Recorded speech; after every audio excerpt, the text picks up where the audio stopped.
The deliverance of the children of Israel from Egypt was the work of the Lord. How can you come now and abandon it?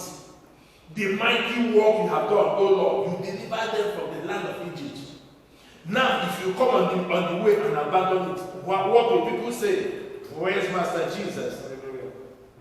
He said that Egyptians will hear of this judgment, and will believe that they have triumphed. After all, he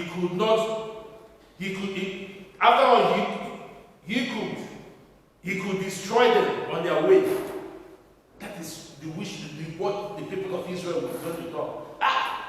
After all, we have triumphed. The God is, I thought he said he's more than able to deliver them. How can he not bring them from Egypt? And now he came to the wilderness and destroyed them. This was an argument he was having with God and Moses were having. The third one, he asked him, what about the covenant that have established long before by divine oath? The Lord made a divine oath of a covenant with Abraham, with Isaac and Jacob.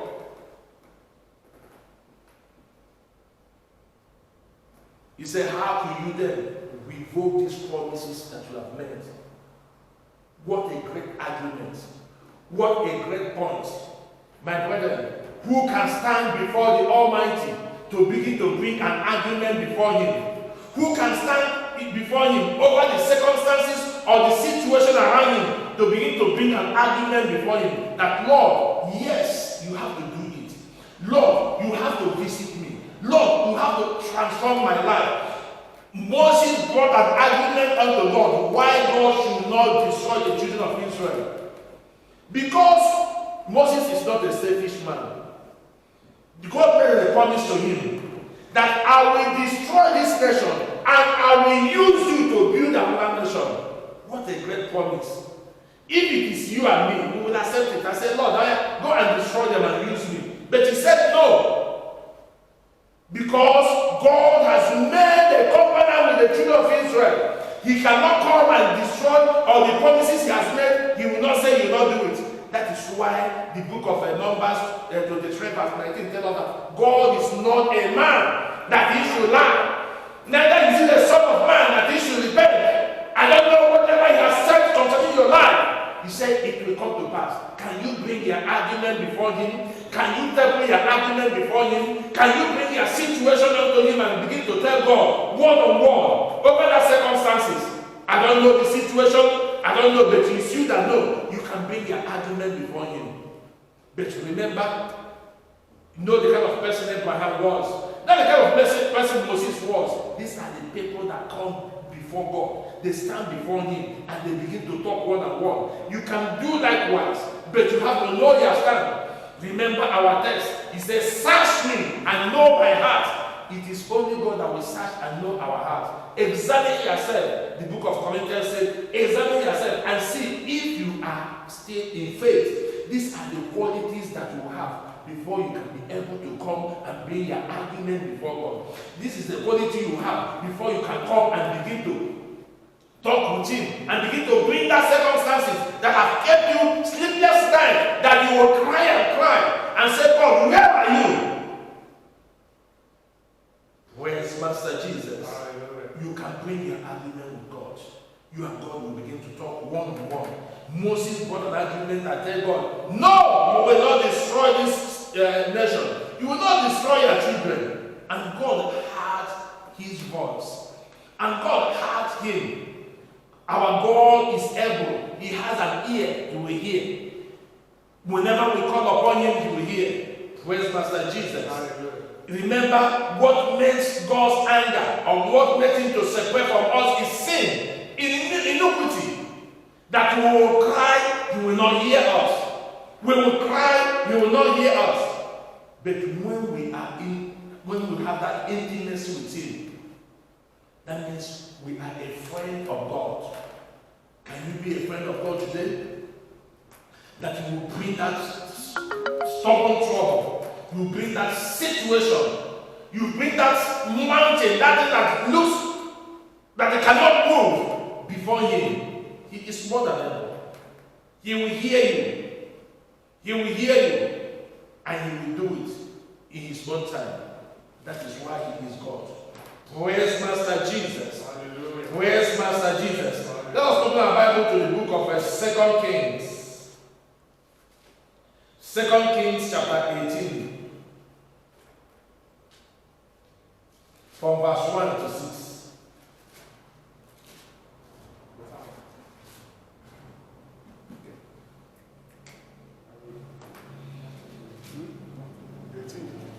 Verse 1. From verse 1. Now it happened in the 3rd year of Hosea, son of Eli, king of Israel, that Hezekiah, the son of Haba, king of Judah, began to reign. He was 25 years old when they began to reign, and he reigned 29 years in Jerusalem. And his mother's name was Abi, the daughter of Zechariah. He did that which was right in the eyes of Yahweh, according to all that David, his father, had done. He removed the higher place and broke the pillars and cut down the Asherah, and he broke in pieces the brazen serpent that Moses had made, for to those days the children of Israel did burn incense to it, and he called it Nahasam. He trusted in Yahweh, the God of Israel, so that after him was none like him among all the kings of Judea, nor among them that were before him. For he joined with Yahweh. He didn't depart from following him, but kept his commandments, which Yahweh commanded Moses. Where's Pastor Jesus? This is another man. We all know about him, King Hezekiah. King Hezekiah was a man, he has a fear of the Lord. The Bible made us to know how faithful he was in the things of the Lord.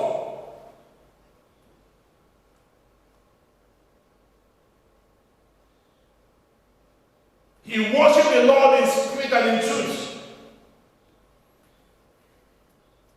He was indeed a friend of God. But there's something that happened to him in the course of his life. God sent Isaiah to go and tell him that King Hezekiah, you are going to die. A death penalty came unto him. Let us still open the book of 2 Kings, chapter 20, from verse 1 to 6. And in those days was Hezekiah sick unto death. And the prophet Isaiah, the son of Amos, came to him and said unto him, Thus says the Lord, set thy house in order, for thou shalt die and not live. And he turned his face to the wall and prayed unto the Lord, saying, I beseech thee, O Lord, remember now how I have walked before thee in truth and with a perfect heart, and have done that which is good in thy sight. And Hezekiah wept sore. In verse 4.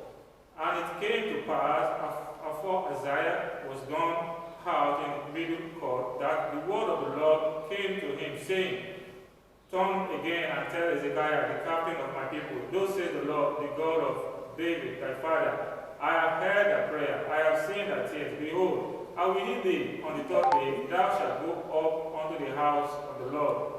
And I will have unto thy days 15 years, and I will deliver thee and this city out of the hand of the king of Assyria, and I will defend this city for my own sake, and for my servant David's sake. Praise the Lord. Praise Master Jesus. You can see it, church. This is the case of King Hezekiah. That he brought an argument before God. When God said that prophet Isaiah to him that he's going to die, that he is, let him arrange his house, put your sins in order, for you are going to die. For you are going to die. And what did Hezekiah do? In the process, he fenced the wall of his house and began to cry unto the Lord. Say, Lord, I will not die. Why should I die? I have been faithful unto you. I have served you in truth. Oh, you know my heart. You know there's no hatred, no wickedness in me. You know the way I have ruled this land of this land, Lord. He cried bitterly. The Bible says he cried bitterly unto the Lord. And the Lord Almighty that heareth and answereth speak to the prophet immediately while he was still in the court in the premises of his palace. He said, go back, go and tell King Hezekiah that I have heard his prayer and that he is going to live. That I'm going to add more 15 years to him. Oh, praise the Lord. Praise Master Jesus. Hallelujah. Is there anything too hard for our God? No. My brethren, can we be able to be like these people that they brought up their argument before God? They brought up their argument before God and said, the Lord Almighty, I will not die. I will not die. The purpose of your calling in my life has not been fulfilled. Why you called me is for a purpose. You created me for a purpose, Lord. I will not die. No circumstances, no situation will take my life now. I am still in the program of the Lord. I will not die. What gave him the authority to say all these things? Because the Bible says that he was faithful unto the Lord. Remember what he said in verse 2. He said, remember me, O Lord, I pray thee. I have walked with you in truth, with a loyal heart, and I've done what is good in your sight. This is the argument he brought before God. My brethren, what argument can you bring before God? What argument can you bring before God? Can you come before him and say, Lord, yes, I am so zealous for your work. I am so faithful, O Lord God, to your service. It is time for you to visit me. You know how I walk with you. I've never departed from your presence. Whenever I am needed in your house, I am there. Remember the work I do. Lord, I will not die. It is time for you to visit me. It is time for you to bless me. It is time for you to turn around that situation. This was the argument Hezekiah brought before God. This is the argument you can bring before God when you are right with him. When you are right with him. When you know that, yes, indeed, he is a true God. My brethren, can you bring your argument before him? The song we sang that he said, tell it to Jesus, all the trouble. How can you tell Jesus all this trouble? If you are a friend of Jesus, if you are a friend of Jesus, you will bring your problem before him. If you are a friend of Jesus, you will bring your problem before him. The Lord is telling us today, I don't know that problem, I don't know that situation. Bring your argument before him. You can bring your argument before him. You can bring that trouble before him. He is more than able. He is more than able to do all things. To do all things. The argument of king before God. What is the basis of your walk with God? What is the basis of your walk with the Lord? My brethren, like I said before, are you the one that when they call upon you, that you are being needed in the house of the Lord, in the next minute you are there? The basis of your walk with God. King Hezekiah told us how he walked with the Lord. So what is the basis of your walk with God? Or your discretion of your devotion unto Him? Your devotion. Your devotion.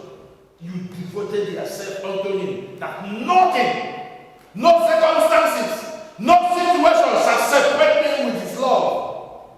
You bring your argument before Him. Remember, the Bible says he was faithful unto the Lord, and he carefully kept all the commandments that the Lord has given unto Moses. He carefully keeps the commandments of the Lord. He is faithful. My brethren, these are the qualities that the Lord needs from you and from me before we can be able to come before Him with our arguments, before we can be able to come with Him, to come unto Him and begin to table our troubles unto Him. He is able.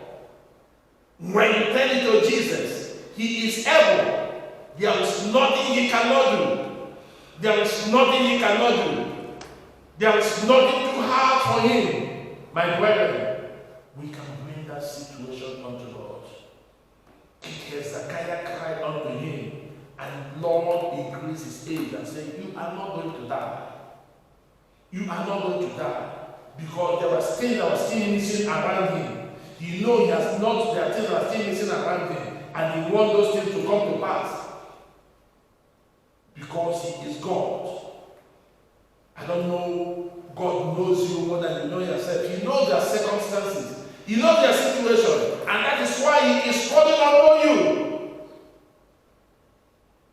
Give yourself to Him. Search Him now.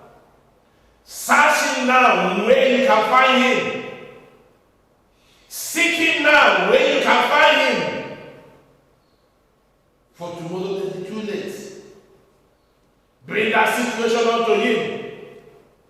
Come unto Him in total repentance. Forsake all your wicked ways. And look unto Him who is more than able. Who is more than able. These are men that brought up their argument before God. And now they begin to talk. They begin to relate unto God. We are going to see another woman in the Bible, in the book of 1 Samuel. 1 Samuel chapter 1 from verse 8. Hannah. 1 Samuel chapter 8. Chapter 1 from verse 8 to 18. Then said Elkanah, her husband, unto her, Hannah, why weepest thou, and why eatest thou not? And why is thy heart grieved? And am not I better to thee than 10 sons? So Hannah rose up after they had eaten in Shiloh, and after they had drunk. Now Eli the priest sat upon the seat by a post of the temple of the Lord. And she was in bitterness of soul, and prayed unto the Lord, and wept sore. And she vowed a vow, and said, O Lord of hosts, if thou wilt indeed look on the affliction of thy handmaid, and remember me, and not forget thy handmaid, but will give unto me thy handmaid a man child, then I will give unto thee, then I will give unto the Lord all the days of his life, and there shall no razor come upon his head. And it came to pass, as she continued praying before the Lord, that Eli marked her mouth. Now Hannah, she spake in her heart only, her lips moved, but her voice was not heard. Therefore Eli thought she had been drunken. And Eli said unto her, How long wilt thou be drunken? Put away thy wine from thee. And Hannah answered and said, No, my Lord, I am a woman of sorrowful spirit. I have drunk neither wine nor drink, but I have poured out my soul before the Lord. Hallelujah. Amen. Count not thy handmaid for a daughter of Belial, for out of the abundance of my grief have I spoken hitherto? Then Eli said, Go in peace, and the God of Israel grant thee thy petition that thou hast asked of him. 18. And she said, Let thy handmaid find grace in thy sight. So that the woman went away and did eat, and her countenance was no more sad. Praise the Lord. Praise Master Jesus. This is a woman, we know the story. Hannah. We know her circumstances. We know the trouble she was passing through. She was looking for the fruit of the womb. She was looking for the fruit of the womb that even her second begin to make jest of her, begin to call her all kinds of names. I don't know the names people have been calling you. I don't know what people have been saying about you. But our God is more than able. This woman, in her bitterness, in her soul, he came to the house of the Lord and began to cry unto him. And began to cry unto the Lord. Why God should he need to change his situation? Lord, you need to bless me. And now he came and tell God exactly what he wants. And now he tell God exactly what he wants. I don't know that he had desire like Hannah did. He was telling God what I need. I need a male child. That I will return this child unto you. That this child will serve you. And God granted him that request. And God granted him that request. My brethren, is there anything for the Lord? Is there anything for the Lord? We are the ones that are holding ourselves. We are the ones that are holding the hand, making the Lord as if he is far from us.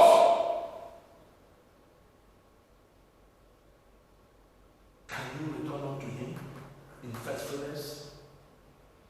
Can you return unto him in the true heart? Can you leave everything aside? Pride, mention them. They are the things that separate us from God. But this woman humbled herself before God and cried unto the Lord. Can you humble yourself before God over the circumstances? And made a vow. She made a vow that, Lord, if you will do this and give me this male child. He did not tell God, as he said, a male child. And Lord Almighty honor her request. He is our able God. There is no circumstances that is too hard for him. If you can amend your way today, if you can come unto him, he is merciful. He is just. If you can begin that request unto him in humility, the way Hannah did, I tell you, the Lord will answer in the name of Jesus. Amen. It does not matter the circumstances. It does not matter the trouble. Whatever the enemy has done in your life, have they tied their wound? Have they warned you that you're not going to carry your children? They are liars from the pit of hell. Because we have a living God, whom all power, all authority belongs unto, who is able to destroy whatever any man has done. And he is not a man that he shall lie. Praise Master Jesus. Hallelujah. He said that none shall be barren in the land. Barrenness shall never be our portion. Amen. You can come to him. Amen. The way Hannah did. You can cry unto him the way Hannah did. He will surely answer. Amen. He will surely answer. Amen. For he is a good God. Amen. Lastly, let us see the book of First Chronicles chapter 4. We all know this. First Chronicles chapter 4, from verse 9 to 10.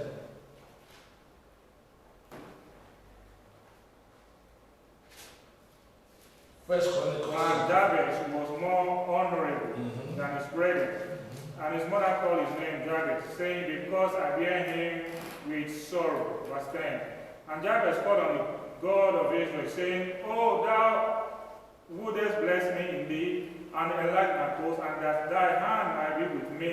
And thou wouldest keep me from evil, that it may not grieve me. And God granted him that which he requested. Praise Master Jesus. This is another boy, another guy